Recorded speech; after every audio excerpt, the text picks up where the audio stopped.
Hi there, and welcome to the beta show number 4.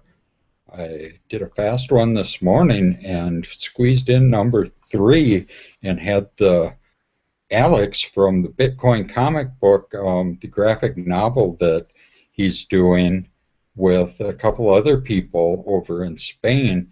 And it's a very, very interesting project that's going to be another way to teach people about Bitcoin and blockchain technology. And I'm very excited about that. And I will be putting the link and stuff for how you can get to that interview. And you can check that out on the World Crypto Network YouTube page as well. It's up there. And I am joined again today with John from Thailand, and we were just talking off air a little bit about some Bitcoin stuff, that how there's a technology knowledge gap between beginners and people that are kind of experts. So we need to kind of bridge that gap. And even things like cell phones and stuff, where we have these cell phones now that are little computers, and people like John and even myself, I just got my first smartphone 2 months ago, and John just got a smartphone or a couple weeks ago or last week, and Last we're week. just learning how to use that technology. But it's been something that's been on the market for, probably 5 years. So things like that are what we need. We would like to have people that are, enthusiasts for doing things like that and want to have a show, if they would come on and, talk about things like cell phones and things like that, that give us tips on how to use them properly, and oh, give us advice on antivirus and different apps that are out there that we could use. I know one thing I want to do with my cell phone is share the internet on it with my tablet. Like if I'm out away from my Wi-Fi at my house, but if I do it with the app that they have on there, it costs $5 a day. But I know there's a way there's apps and stuff you can download to put on the phone that just does it, but I don't know how to do it yet. And stuff like that, it takes hours, if not days, of research to figure it out on your own. And if we had people that were enthusiasts and enjoyed doing that sort of thing and were willing to come on the show and share their knowledge, we would really like to have people like that join us on future episodes of this and maybe start their own shows. Um, I think that would be great. So, how's it going over in Thailand today? Well, it's exactly 12 hours difference for me over there, so it's a little after 11 o'clock at night. It's a little after 11 o'clock in the morning here. So, how are you doing today, John? Well, my day is drawn to a close, so it's been quite a productive day for me. Uh, like you say about the phone, I had a friend in Bangkok who has seen what I'm trying to do about crypto and understand some of the stuff, and they understand that I don't have my own internet, so they have provided me with a Galaxy Note 2 phone. They're paying the internet connection, and I was lucky enough to have uh, somebody sit down and set it all up for me. So, uh, which Which wallets are the best to run off a phone? I sent a message to Chris Ellis, and he recommended, I think it's Mycelium or Mycelium. Now, I don't know if that's for my particular phone or whether that's just the best wallet out there. So, yeah, I think somebody who's very good with the phones could make 5-minute clips or tell us the apps that we need, especially if we're going to start keeping money on our telephones. Yeah, and like me on my phone, there's there's a thing that you call rooting with Android phones, which I think you can do it with Apple phones too, with iPhones, but basically it lets you do more with the phone than the way they come from the factory. And I did that to my phone, but it took me like 2 days of research on the internet to figure out how to actually do it, just so I could get the proper firewall and stuff I needed on there before I even dared put mycelium on there. And I downloaded the blockchain wallet too. But it's I'm still very skeptical and nervous about having money on my phone when I'm not comfortable just using the phone. Yeah, yeah, I think it'd be the same with my computer. I'm more comfortable about the passwords I've got on it, the antivirus and stuff. But uh, yeah, it's been a very steep learning curve.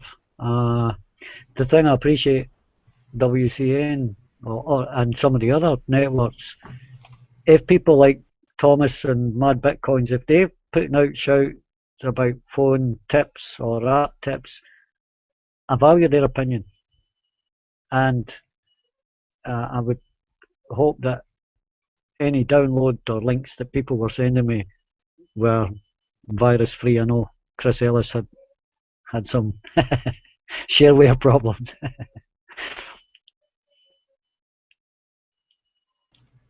But yeah, this is the phone I've been using, just a regular old flip phone that does just talking. I've been using this one for, oh, I probably had the same phone now for 8, 9 years. And the only person I really talk to on the phone is my dad. And I got this phone through him on his plan that cost me $10 a month. And but I don't really enjoy talking on the phone, so I don't talk to many people on the phone. And I just think they're kind of a nuisance. And so that's why I was such a late adopter on getting a smartphone. But it got to the point where now, with all the two-factor authentication and everything, that you almost need a cell phone or something to have like Google Authenticator on it, or and a lot of things just to set up a website or to set up an account on a website to be secure. You have to first do the two-factor authentication with text messaging before you can set up another level of security. And it's just about impossible to do anything with proper security on the internet now without a cell phone or some sort of device as a secondary form of security. I'm quite sure it's just familiarization with the technology. Uh, the computers using a new computer or a new program takes some time, and I think doing stuff on your phone uh, will be the same. You just need a few pointers on what's the best system and the antivirus. I still don't know whether I need it or not, but uh, I would imagine so. Yeah, and I don't know if there's been any really big viruses that have went around yet on cell phones or not, because, like I said, I haven't had a cell phone until recently, but I did download the Avast antivirus for it, and Let me bring up my cell phone here. I got this one through, it's a Virgin mobile phone, Mhm. and it's a prepaid one that, oh, let me see. Oh, it's a prepaid one I got for, it's like $35 a month with unlimited data and text messaging and everything. I just use it for the data because I wanted something that if I was involved with doing something online that I wouldn't be tied to my internet connection at the house. And if I wanted to, you know, go out in the woods or something or go just do something outside of my house, I would have a link to my internet connection because there was a while there where I felt like I was a prisoner in the house because I needed my internet connection. Well, I do a lot of traveling in Thailand. Not at the moment. It's the range retreat, but most of the time I spend traveling. So not having my own internet means I'm stuck to try to find a free internet or things like that. So this will be a big help to me, and just checking email and the Podio site that we use. So I see the show. I'm sorry I didn't catch it live, but I managed to watch the show earlier tonight. And the comic book, yeah, I want to sign up for it. Uh,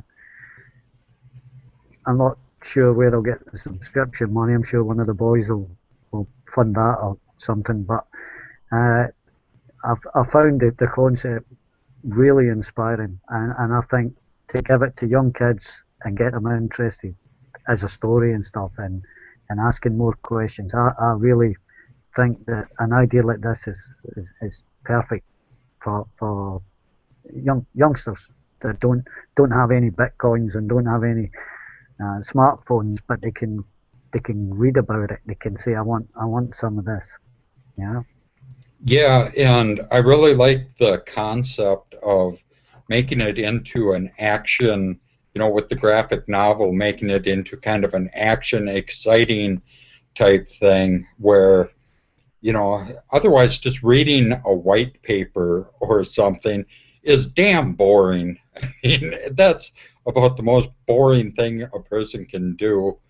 But to read I a think I graphic think with the novel, white paper, if it's more like a theory thing, okay, that's it. Once you've got the hard facts and data, but for the average uh, user consumer, they wouldn't even read the white paper anyway.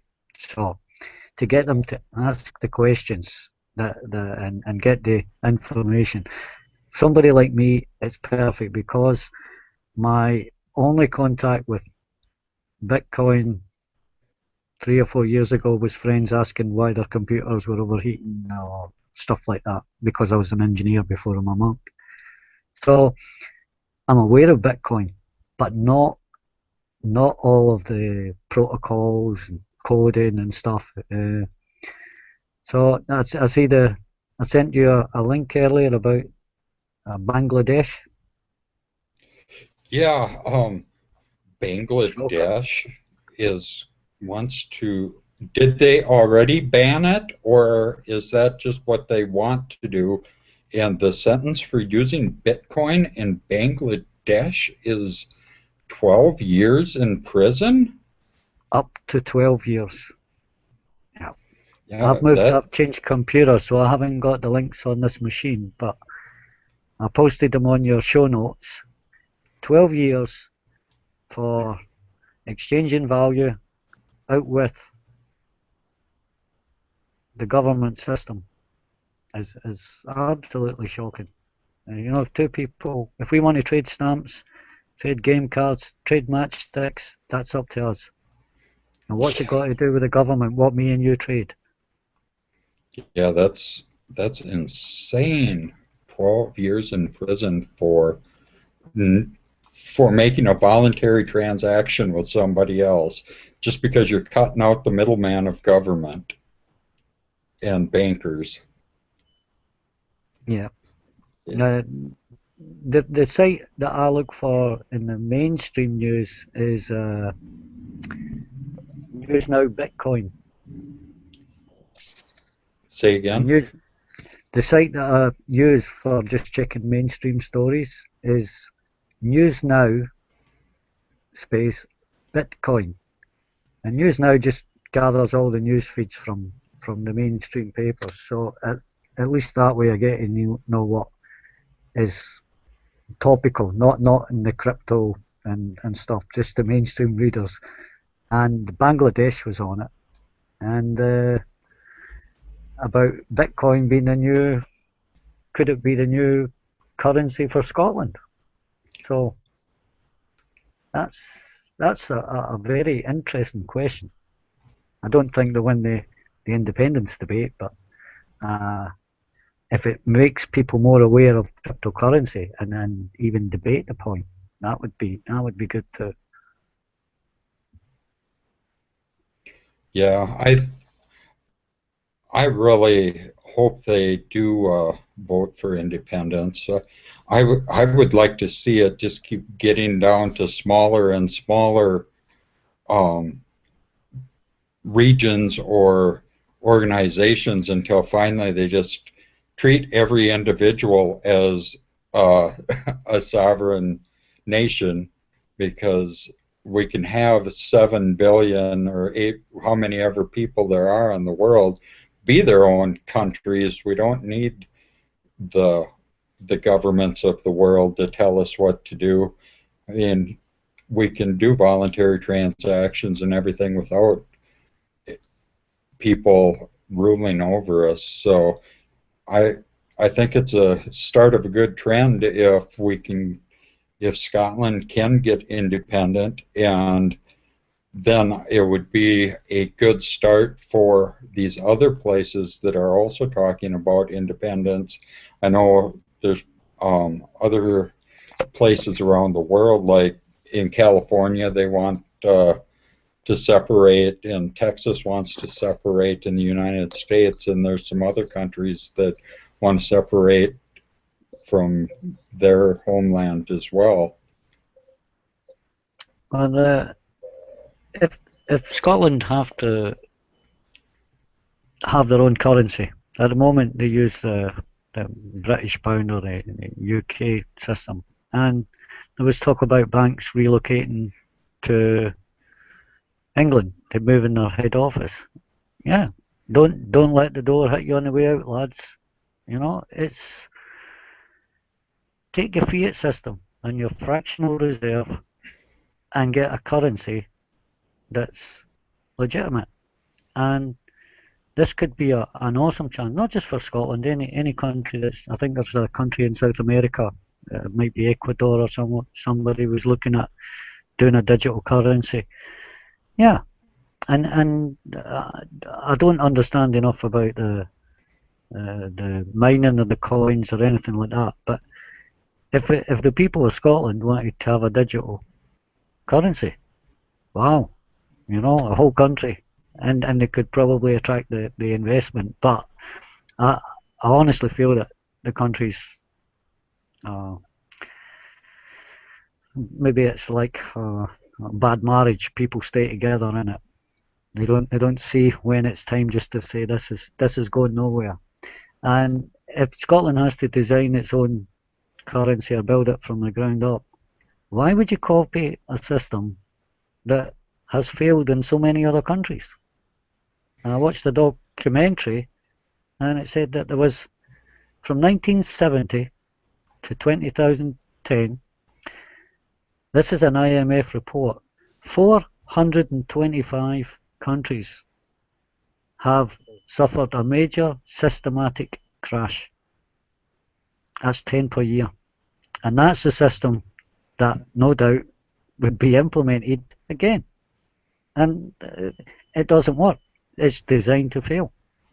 Well, it's a Ponzi scheme. Fractional reserve banking and everything is a Ponzi scheme that's legalized by government. No, this is okay. As a monk, I've been a monk 10 years. I still have to use some currency. I mean, they don't let me fly around or use taxis and motorbikes and stuff for free. A lot of the a lot of the young drivers will tell me they don't want paid, but you still have to go there with money in your pocket. So yeah, I mean that's what I say. I've been very lucky. I've had a very good 10 years, and the Thai people and a few friends in Thailand have always made sure that I'm okay for medical, dental, whatever problems that arise. It's always taken care of. But the people like yourself, you aren't so lucky. You have to make money and have an income. So I, my life's different from yours, but it's not separate. You know, we have to care about how people do this sort of stuff, and that's the reason I wanted to come on the crypto network. I don't understand all the technical stuff for digital coins. I do understand banking. I do understand what's gone wrong with that system. But yeah, I believe the digital currencies could be the way forward. But it won't be monks making that decision for sure. Uh, so I'm just here to see any social aspects and maybe for the charities and things. If I can pick up on that and have the lads like yourself find me the apps for my phones, how to do it, I will pass that information on to those that are less knowledgeable than myself. Not so many, but they are out there. Yeah, and we've been making a lot of great contacts through this network, and it's growing quite a bit. And it is truly worldwide. It's and I would really like to be able to physically go to a lot of these places and come over and visit you and go and visit some of these other places, but the technology that we have now makes it really nice to be able to do like these hangouts and stuff and be able to see each other and talk to each other in real time, whereas the old days of writing a letter and stuff were it would take over a month to get it'd be 2 months sometimes to get a letter overseas to Thailand from America. And now we're sitting here doing it in real time. And a lot of the younger viewers weren't alive, but you and I were when that was still the normal. So it's still fascinating to me to be able to do this. And I really like being able to do this. And it's almost like being able to actually travel around the world and talk to people like this without the cumbersome part of actually traveling. Yeah. Well, that I'll need to think about heading off soon. It's probably coming up for midnight. But I think the phone apps is something that we should really try and maybe we do that on the podio and see if we can get a few of the tech guys to, to make some recommendations. Even if it was a paper for us to read out or go through, I'm willing to test some of the apps uh, and the security. Yeah, what security do I need if I'm going to, before I put coins on my phone, somebody please tell me the must the must do's and the definitely do not, and that would be good enough for me. Yeah, and the problem with just going out and randomly finding information on the internet is you don't know if it's trustworthy or not. Whereas if we had somebody that we knew that was giving this information to us on the network, we would know if they were trustworthy or not. Yeah, then we Because, can blame them. yeah, it's it's kind of a crapshoot when you go out and just find a random website or a post on Reddit somewhere and just take it by faith that that person wasn't trying to be malicious, or sometimes it's sarcasm that they're writing and you take it as real because you're not familiar with that. So Well, just I think that goes back to some of the things that Chris Ellis and some of the others have mentioned, and that's the proof of your reputation, proof of stake. I don't know if proof of reputation was one, but that I think they called it something else, PGP or something I had to ask before. But to know that people that are recommending them have no skin in the game, they're not selling Apple phones, they're not designing apps to be sold online. Most of the people I've seen so far tend to be recommending products based on are they good or not.